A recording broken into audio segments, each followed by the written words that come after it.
is that he writes, some very um, what should I say, very tough, violent, open. I mean, he's very open to all sorts of human Yeah, things. yeah. And so, I mean, my favorite, the one I like best by Moyen is Diogor. Have you Yeah. read it? Yeah. I have read it. Yeah, I think that's a fantastic story. And also, I mean, uh, yeah, his way of writing directly about things that maybe some other people don't want to touch. I Yeah, don't know. Yeah. it is So true. so Just as because his novels have many senses about has many brutal and bloody senses. I believe many Chinese writers won't touch this. okay. Yeah, but how do you think of such kind of novels, Chinese novels that contain many bloody and brutal senses?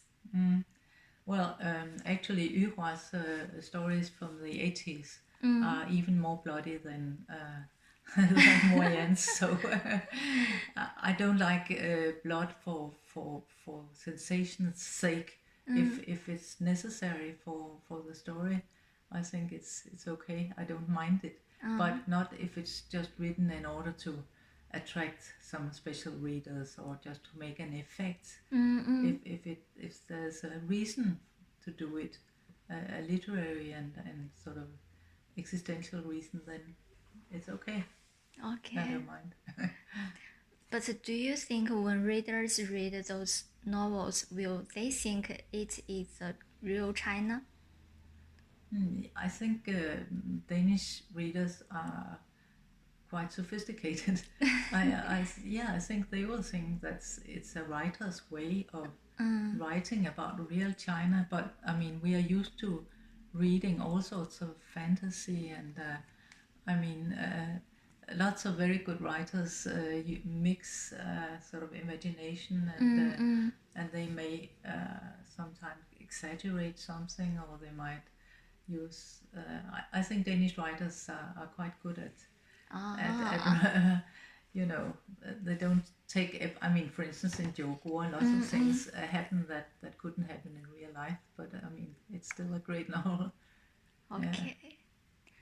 And the same is this Shangsi Pilao. Yeah, yeah. Of course, it couldn't happen in real life, but it's still a great way of describing Chinese history. So Okay. Once in an interview, Howard Goldbelt also said that for the American general readers, they like three types of novels. The first one is more sex. Yeah. The second one is more politics, and the third one is detective novels. So for the Danish readers, what kinds of novels do they prefer? Well, I mean, sex and crime stories are always great sellers. I mean, at the moment, Danish people read lots of crime stories. I mean, it's a great thing to. So if we could get a very good Chinese detective novel or crime reader, I think that would be great. There has been some translations. What's his name? There's a Chinese writer of crime fiction who is, I think he now lives in America, but he used to live in China. Anyway, but quite popular also here. Okay. So crime is definitely very, very popular in Denmark at the moment. And sex always, but it has to be good sex, not just sex. Yeah. Some very bad sex novels are not really selling, I don't think. But politics, that's a very tricky question, because I think one of the problems for Chinese literature in Denmark is that people tend to think that because censorship is so strict in China Yeah. and so political, and is getting so more and more, then people will think it's not possible to write good literature in China. Some people will think that, so they will think that only literature written by writers who have left China can be good. So that's a problem. I mean, because I know that things written in China can be very good and is very good. But I think many people, you know, when they hear this is a Chinese novel, they want to see that forbidden in China. If it says forbidden in China, they think, well, it's a good novel. But if it's not forbidden, it's probably not good. I'm just telling you how some people will react. It's not right, of course, but that's some people have that reaction. So does this mean that they prefer some Chinese novels that embodied bad Chinese image? What that 怎么说？就是体现中国不好的一方面的小说，他们是更喜欢这样的。揭露中国就是比较落后的，还是比较就是政治上的比较严格，比较这样的东西，他们揭露社会的一些黑暗面，这样的。So, but it's changing because like you could say Horta, for instance, also tells something very very bad things about Chinese history, but it also tells about, you know, how a human character can live and will go on living, and a lot of beautiful things. And like another very fine Chinese writer living in China, Yan Lianke, has also been translated, and also I think will show people that very good literature can be written in China, and also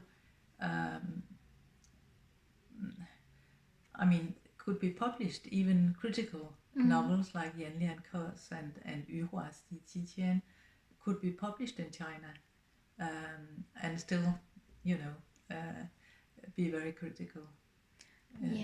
And I mean, we're used to critical literature in Denmark. We have a lot of, we don't have censorship in the way you have in China.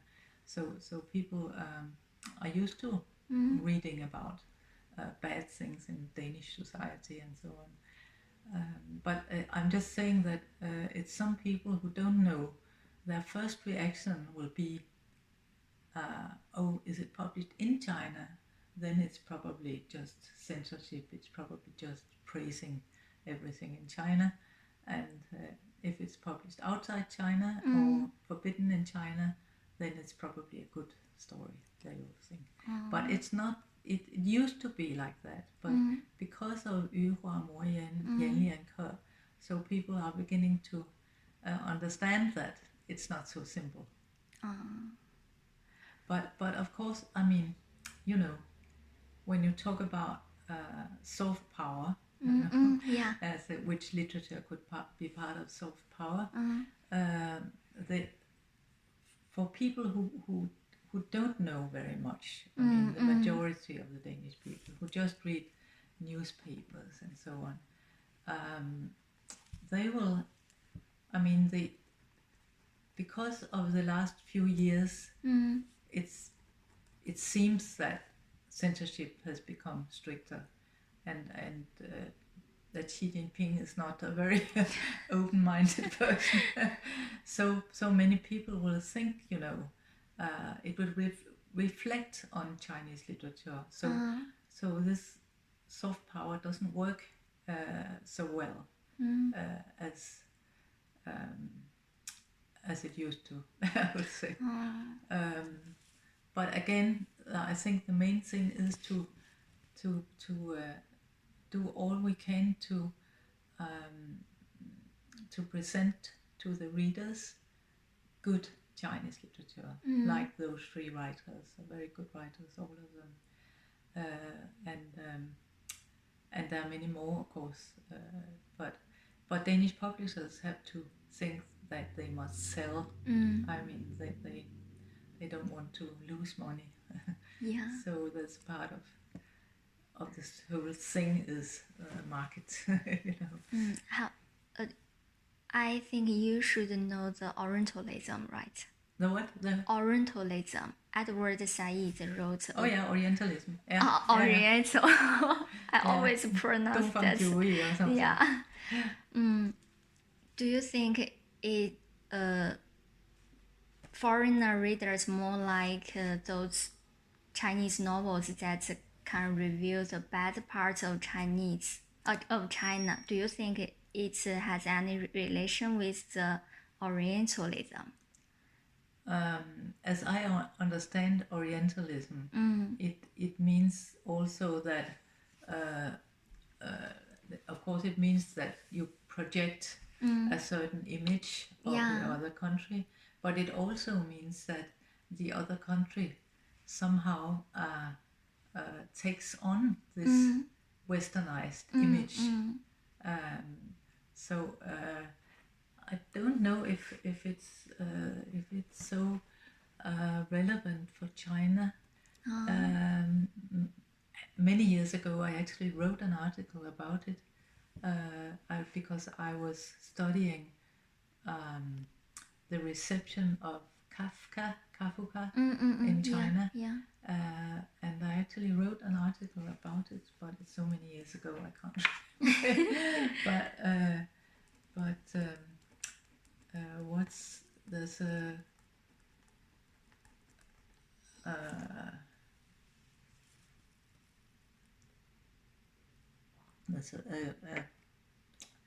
researcher who has written a book about the opposite of Orientalism, the Chinese use of Western things. Now, anyway, but I don't know if that's so relevant. Okay. But I think, of course, you could say for people who are not familiar with China or Chinese literature, they could be attracted to something that's exotic and different, you know, and maybe a little bit mysterious or a little bit sort of with something it's different, but it's still attractive. And some other people might be interested in reading about China in Chinese literature in order to understand the society. One thing I think maybe which I lack in Chinese literature is novels about psychology, more sort of psychologically penetrating portraits of people. Of course, there is some of it, but it seems that, you know, really many Chinese novels somehow relate to China as the Chinese nation, the Chinese culture in a more sort of political way, in a way like, you know, there's another great writer, Ge Fei, who has written these fantastic novels about Jiangnan, and but it's also it's all about, you know, Chinese Chinese history, you could say. It's a history of the countryside and how things have changed over the last 30 years or so, but not very many sort of, you know, like what I think Danes like to read, you know, like love stories that are maybe very go very close to the characters' minds and how they react and so on. This kind of, it's not so much of that. I don't know. There was actually some female writers who maybe wrote a little bit more like Chun Ran. And, yeah. Maybe Yan Geling. Yes, also a very good writer. So there are really many great writers in China. Who is your favorite writers, or what do you like? I prefer Yan Geling's novels. Yes. Yeah. Which one? Yeah. I have for example, 小姨多鹤。小姨多鹤。还有。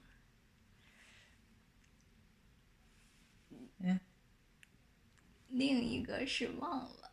I have read about 8 novels written by Yan Geling, but it's several years ago. Okay.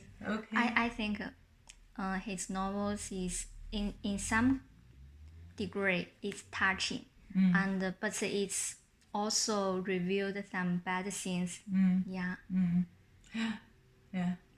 But I do think his passages and novels is very good, and the logical is fluent and clear. Yeah. Yes. Okay. Yeah. This one was called Chen Zijian. Is that Chen Zijian, it's woman writer? Oh, never mind. Maybe I'm not so familiar with her. Never mind. Okay. I also learned. Are you before you also teach Chinese literature in Aarhus University, right? Yeah. So during the teaching, which part do you want to deliver to your students most? Well, I think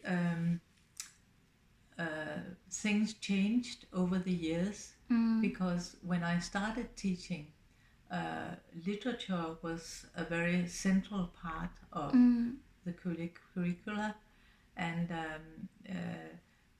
a lot of the texts were literary texts that the students were required to read. But over the years it changed, so you could say that literature became less and less important because politics, society, popular culture, and also more culture in general became more important. So in the last, say, 10, 15 years, I have had to choose literature that could also be used as, do you want to borrow a pen? Or Maybe. I'll get you one. Okay. Oh, thank you. Try this one.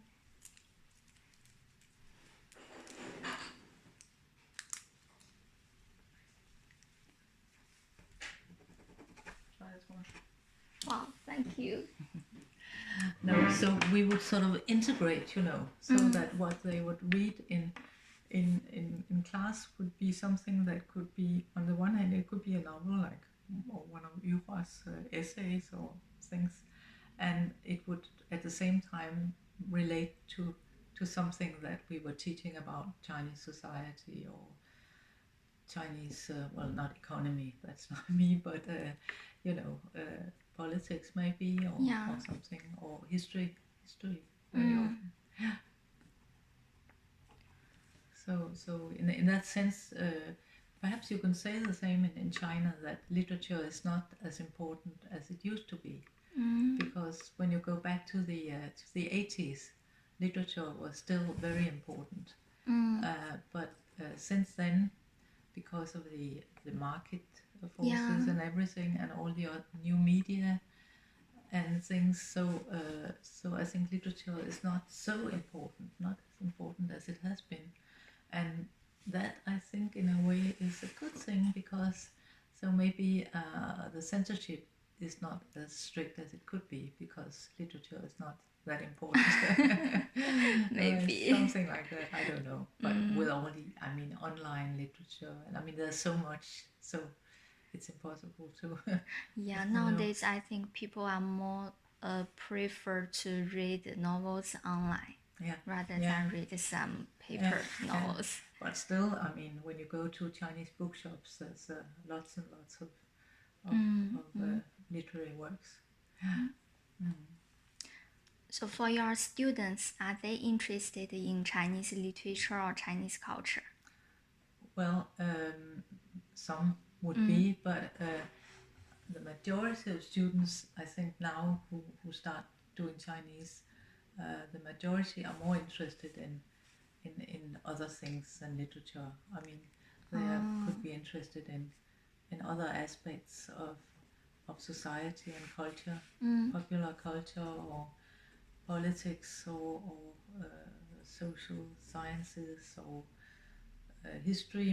Not that much history either. I don't think it's my impression is that most they're interested in contemporary Chinese society. Very interested in that, and I think quite very few. Peter will know that too because he teaches.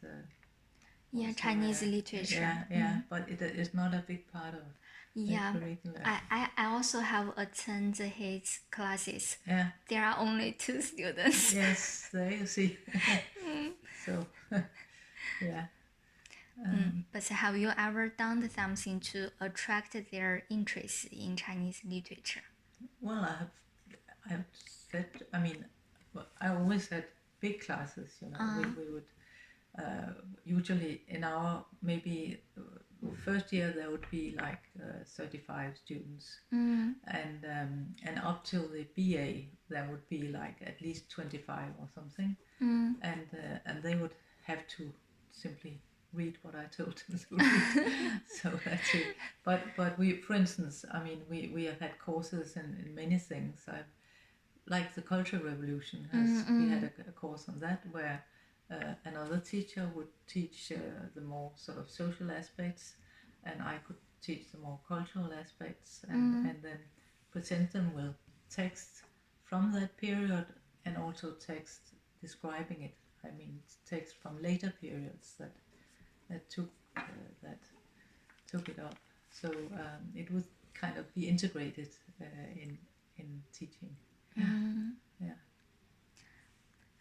I know you have learned the Chinese literature for more than 40 years. I think it's very, very early to study Chinese literature. Yeah. So what has made you to learn and study Chinese literature?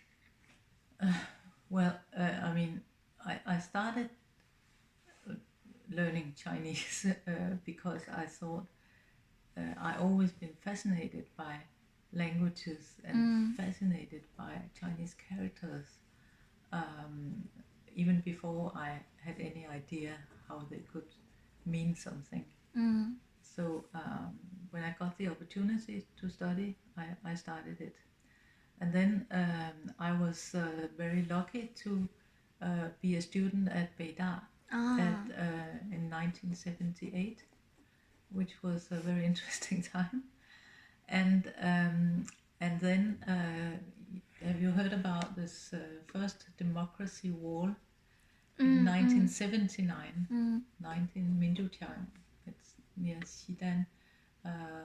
In 1979, after the third plenum, when Deng Xiaoping took over, there was a huge popular movement in Beijing where people produced their own journals and put them up on the Xidan wall. And it was a fantastic time, and that was the time when, for instance, Beidao, they published the journal which still exists called Jintian.